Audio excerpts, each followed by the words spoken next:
ओरमा group, जो सोचता है वो करता है। आपके अपने सपनों का आशियाना। नमस्कार, मैं दीपक भारत लाइव देख रहे हैं आप। देखिए, आपको बता दें कि आज बिहार में विधानसभा सत्र का दूसरा दिन है और आज क्वेश्चनिंग आवर होना है। ऐसे में बिहार की सियासत में आज एक नया अध्याय शुरू हो रहा है। पटना के ऐतिहासिक विधानमंडल भवन में गहमा-गहमी तेज है। अवसर है बजट सत्र 2026 का। एक तरफ नीतीश सरकार अपने विकास के बड़े-बड़े दावों और 7 निश्चय 3 के संकल्प के साथ मैदान में है, तो दूसरी तरफ विपक्ष ने सरकार की घेराबंदी के लिए चक्रव्यूह तैयार कर लिया है।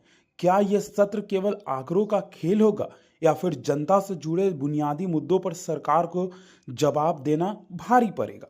आज हम बात करेंगे उन 5 बड़े मुद्दों की जिन्हें लेकर बिहार विधानसभा के अंदर और बाहर महासंग्राम छिड़ेगा। जी हाँ, चलिए विस्तार से जानते हैं कि बिहार में जो सरकार है मौजूदा, क्या उसे विपक्ष परेशान कर पाएगी या विपक्ष अपने मुद्दों से कहीं ना कहीं सरकार को सवाल के घेरों में कसेगी। सत्र की शुरुआत होगी और सबसे ज़्यादा अगर कोई मामला शोर मचाएगा तो वो है कानून व्यवस्था। जी हाँ, विपक्ष ने सरकार को अपराध की राजधानी के तमगे से नवाजना जो है शुरू कर दिया है। सबसे बड़ा हमला हाल में ही नीट छात्रा मर्डर केस को लेकर आरजेडी के विधायक भाई वीरेंद्र और खुद नेता प्रतिपक्ष तेजस्वी यादव ने इस मुद्दे पर सरकार को कटघरे में खड़ा किया है। विपक्ष का सीधा आरोप है कि सरकार रसूखदार दोषियों को बचाने की कोशिश कर रही है। हालांकि सरकार ने जांच सीबीआई को सौंप दी है, लेकिन विपक्ष इसे देर से उठाया गया कदम बता रहा है, वहीं पर लीपापोती भी बता रहा है। और तीसरी बात यह भी कि बिहार पुलिस अच्छा असक्षम है, जिसके वजह से ये केस जो है वो सीबीआई को सौंपा गया है। सदन के बाहर कांग्रेस विधायकों ने तकिया लेकर प्रदर्शन किया और मांग की राज्यपाल अभिभाषण में इस पर स्पष्ट जवाब होना चाहिए था। जब तक प्रदेश की बेटियां सुरक्षित नहीं होंगी, तब तक विकास के आंकड़ों का क्या मतलब? यह सवाल इस पूरे सत्र में गूंजने वाला है। अब बात करते हैं उस मुद्दे की जो बिहार के हर युवा की धड़कन से जुड़ा है। जी हाँ, यानी कि रोजगार। राज्यपाल आरिफ मोहम्मद खान ने अपने अभिभाषण में ऐलान किया कि सरकार अगले 5 साल में 1 करोड़ नौकरियां और स्वरोजगार के अवसर पैदा करेगी, लेकिन विपक्ष इसे चुनावी जुमला बता रहा है। तेजस्वी यादव, जो खुद अपनी रैलियों में नौकरी के मुद्दों को जोर शोर से उठाते रहे, उन्होंने सरकार से पूछा है कि पिछले वादों का क्या हुआ। नियुक्ति पत्र की जो रफ्तार थी वो सुस्त क्यों पड़ गई है? सत्र के दौरान विपक्ष उन विभागों के डेटा मांगने वाला है जहां पद खाली पड़े हैं। क्या सरकार के पास वाकई 1 करोड़ नौकरियों का ठोस रोडमैप है या सिर्फ 2027 के विधानसभा चुनाव से पहले, माफ करिएगा, 2029 के विधानसभा चुनाव से पहले एक बड़ी घोषणा है? इस पर सदन के अंदर तीखी बहस होना तय है। इस बार बिहार के बजट सत्र पर केंद्रीय बजट की छाया भी साफ दिखाई दे रही है।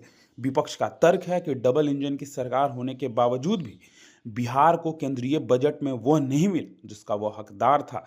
तेजस्वी यादव ने वित्त मंत्री निर्मला सीतारमण की सारियों पर तंज कसते हुए कहा, बिहार के लिए बजट में कुछ नहीं, बस चुनावी स्टंट है। विपक्ष सरकार को इस बात पर घेर रहा है कि विशेष राज्य के दर्जे की मांग अब ठंडे बस्ते में क्यों चली गई है। सत्ता पक्ष के नेता भले ही केंद्र के बजट को प्रगतिशील बता रहे हो, लेकिन सदन में जब वित्त मंत्री विजेंद्र प्रसाद यादव बजट पेश करेंगे तो उन्हें यह साबित करना होगा कि बिहार अपने दम पर कितना खड़ा हो सकता है और केंद्र उसे कितनी असल मदद मिल रही है। हालांकि विपक्ष हमलावार है, लेकिन सरकार ने भी अपने पिटारे में कुछ खास रखा है। इस बजट में महिलाओं के लिए बड़ी योजनाओं का ऐलान किया गया है। मुख्यमंत्री महिला रोजगार योजना के तहत सफल महिला उद्यमियों को 2 लाख रुपए देने की भी तैयारी जो है वो तेज हो गई है। लेकिन यहाँ भी घमासान कम नहीं है। विपक्ष का आरोप है कि धरातल पर योजनाएं भ्रष्टाचार की भेंट चढ़ रही हैं। प्रखंड और अनुमंडल स्तर पर कोल्ड स्टोरेज बनाने और स्वास्थ्य सेवाओं के विस्तार की जो बातें सरकार कर रही है, विपक्ष उसकी फंडिंग और क्रियान्वयन पर सवाल उठाएगा। मगध प्रमंडल से आज 13 नए विधायकों की भूमिका भी इस बार अहम होगी। क्योंकि वो अपने इलाकों की समस्याओं को लेकर सरकार के लिए नई मुश्किलें खड़े कर सकते हैं। कुल मिलाकर बिहार विधानमंडल का यह बजट सत्र केवल आय व्यय का लेखा जोखा नहीं, बल्कि एक राजनीतिक रणभूमि है। एक तरफ नीतीश कुमार का अनुभव और विकास का सुशासन मॉडल है, तो दूसरी तरफ तेजस्वी यादव की अगुवाई का एक आक्रामक विपक्ष, जिस सरकार की हर कमजोरी को जनता के सामने लाने के लिए बेताब है। 19 बैठकों वाले इस लंबे सत्र में देखना दिलचस्प होगा कि सरकार विपक्ष के हमलों का जवाब आंकड़ों से देती है या फिर हंगामे के बीच सत्र की कार्रवाई सिमट कर रह जाएगी। बिहार की 13 करोड़ जनता की नजरें अपने माननीयों पर है, क्योंकि इस दिन तय होगा कि अगला एक साल में बिहार की तरक्की की पहिया कितना तेज घूमेगा। बिहार की राजनीति और बजट सत्र की हर बड़ी हलचल के लिए हमारे साथ बने रहें। हमने आपको बताया कि क्या कुछ जो है आज हो सकता है, क्या कुछ खास रहने वाला है, क्वेश्चनिंग आवर होना है। फिलहाल इस खबर में इतना ही। बने रहिए भारत लाइव के साथ। धन्यवाद। आपके सपनों को हमने सजाया है, ई होम्स पैनोरामा को हमने बनाया है। ई होम्स मेरा एक सपना था जिस पे मैं पिछले 4 साल से काम कर रहा था। हमने जो बनाया है वो सबने है माना। ई होम्स पैनोरामा में हो आपका भी आशियाना। और फाइनली हमने 2021 में इस प्रोजेक्ट को लॉन्च किया। बहुत लोग अप्रिशिएट कर रहे हैं कि पूर्णिया जैसे शहर में, बिहार के, एक तो बिहार की बात करें उसमें भी पूर्णिया जैसे छोटे जगह में इस तरह का लाइफस्टाइल देना, ये सुन के हम लोगों को बहुत अच्छा लगता है। ई होम्स में हमने कुछ और भी किया है, जैसे हम जिस जगह में रह रहे हैं हमारे फैमिली सिक्योर हो, उनको सिक्योरिटी का ध्यान में रखा है।